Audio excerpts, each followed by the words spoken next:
Taste the Daily. Tiruppur AIADMK நிர்வாகி தற்கொலை வழக்கில் காவல்துறை நடவடிக்கை எடுக்க உள்துறை செயலாளர் வரை மனு கொடுக்க வேண்டியுள்ளதாக அதிமுக மாநில வழக்கறிஞர் பிரிவு செயலாளர் இன்பதுரை குற்றம் சாட்டியுள்ளார். திருப்பூர் மாவட்டம் குண்டடம் பகுதியைச் சேர்ந்த அதிமுக தகவல் தொழில்நுட்ப பிரிவின் நிர்வாகி செல்வானந்தம் தற்கொலை செய்து கொண்டார். தற்கொலைக்கு திமுக நிர்வாகிகள்தான் காரணம் என ஆடியோ வெளியிட்டும் அவர்கள் மீது காவல்துறை நடவடிக்கை எடுக்கவில்லை என தெரிகிறது. இந்த நிலையில் இதுகுறித்த நடவடிக்கை எடுக்க கோரி அதிமுக மாநில வழக்கறிஞர் பிரிவு செயலாளர் இன்பதுரை உள்துறை செயலாளரை நேரில் சந்தித்து மனு அளித்துள்ளார். ஒரு தற்கொலை நடந்திருக்கு, அதுக்கு அவர் ஒரு சூசைட் நோட் வேற வச்சுட்டு போயிருக்காரு. அப்போ ஏற்கனவே ஐபிசி சிஆர்பிசி எல்லாம் இருக்கு, அதன்படி போலீஸே நடவடிக்கை எடுத்திருக்கலாம். இதற்கு ஹோம் செக்ரட்டரி வேற வந்து பார்க்கணுமா? ஏன் நடவடிக்கை எடுக்கல? எதற்காக?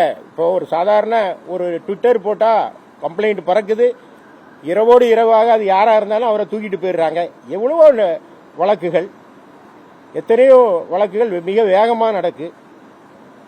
நிகிதா கொடுத்தா, கம்ப்ளைண்ட் கொடுத்தா மொத்த போலீஸ் படையும் அங்கே போய் நிற்குது. ஆனால் பாவம் செல்வானந்தத்திற்கு இன்னும் நீதி கிடைப்பதற்கான ஒரு சின்ன முன்னெடுப்பு கூட இல்லை. எனவே தான் மனு அளித்திருக்கிறேன்.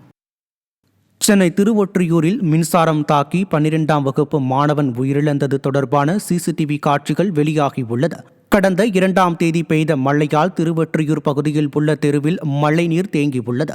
அப்போது அவ்வழியாக டியூஷன் சென்றுவிட்டு வீடு திரும்பிய 12ஆம் வகுப்பு மாணவன் சேதமடைந்த மின் கேபிளை மிதித்த நிலையில் மின்சாரம் பாய்ந்து சம்பவ இடத்திலேயே துடிதுடித்து உயிரிழந்தான். திறனற்ற திமுக அரசின் மின்துறையின் அலட்சியமே இந்த துயர சம்பவத்திற்கு காரணம் என குற்றம் சாட்டும் பொதுமக்கள் உயிர்பலி வாங்குவதை என்றுதான் விடிய அரசின் மின்சாரத்துறை நிறுத்தும் என கேள்வியும் எழுப்பியுள்ளது.